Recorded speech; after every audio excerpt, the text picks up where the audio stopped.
સાંભળો, મારે તમારી સાથે હવે નથી રહેવું, નથી તમારા મમ્મી સાથે રહેવું. અને જો તમારે મારી સાથે રહેવું હોય ને તો મારી સાથે ઘરે આવો ને ત્યાં ઘર જમાઈ તરીકે રહ્યો. બાકી હું કંટાળી ગઈ છું તમારેથી ને તમારા મમ્મીથી. કંટાળી ગઈ છું તમારા મેણાટોણાથી. હવે નથી સહન થતું. અને સાંભળો, હું તમને 1 મહિનાનો ટાઈમ આપું છું. તમારે આવવું હોય ને તો આવી જજો, નહીતર પછી ડિવોર્સ આપી દઈશ. મમ્મી આ હું બોલે છો? જો તો ખરી, આ તારા મમ્મીએ પપ્પાએ આવા સંસ્કાર તને આપ્યા છે?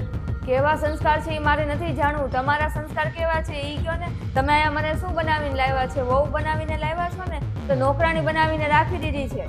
એક તો બધું ઘરનું કામ કરવું પડે છે, એમાં તને એવું લાગે છે કે તું નોકરાણી થઈ ગઈ છો એમ? મમ્મી 6 મહિનાથી અહીંયા આવ્યા છે આ ઘરમાં, અને તું એના લીધે થઈને કદાચ તું વહી જતી લાગે છે.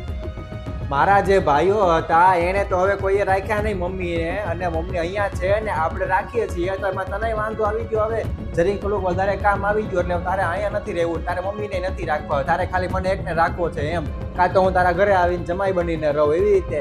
અરે પણ આપણી સિવાય કોઈ છે મમ્મીનું કે બીજું કોઈ રાખે એને?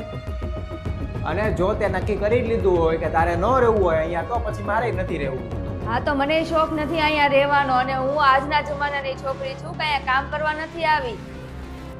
અહીંયા નથી જવાનું, આ નથી કરવાનું, આ નથી પહેરવાનું, ને જમવા બેઠું તો એમ થાય કે એકવાર પૂછી લઉં કે આ જમવું કે નહીં.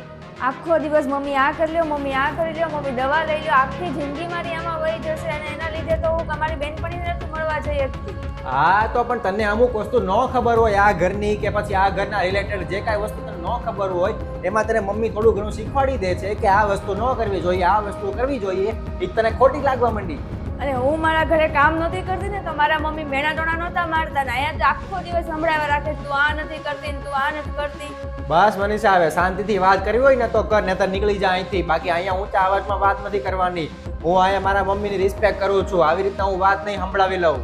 અને 1 મિનિટ, તમારે બીજા 2 ભાઈ છે, એ તો સાવ નકામાં જ નીકળ્યા ને. એનાય મમ્મી છે તો એને ન રાખવા જોઈએ? ખાલી તમે જ ઠેકો લીધો છે અહીંયા રાખવાનો, ખવડાવવાનો ને હોવાનો.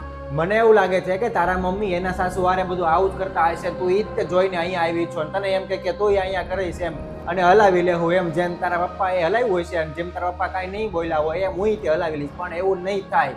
હું અહીંયા એવું સહેજય નહીં હલાવું. તમ તારે તારા અહીંથી જવું હોય તો વહી જા, ડિવોર્સ દેવા હોય તો દઈ દે, હું દઈ દઈશ તમ તારે શાંતિથી. અને હા, જો તારે અહીંયા રહેવું હોય તો તારે બધું માન સન્માન રાખવું પડશે મમ્મીનું. જે મમ્મી કે એમ કરવું પડશે. મમ્મી, મને નથી લાગતું કે મમ્મી કાંઈ તને ખોટી શિખામણ દેતા હોય, મને બધી ખબર જ છે. અને તારે બધું કામય કરવું પડશે.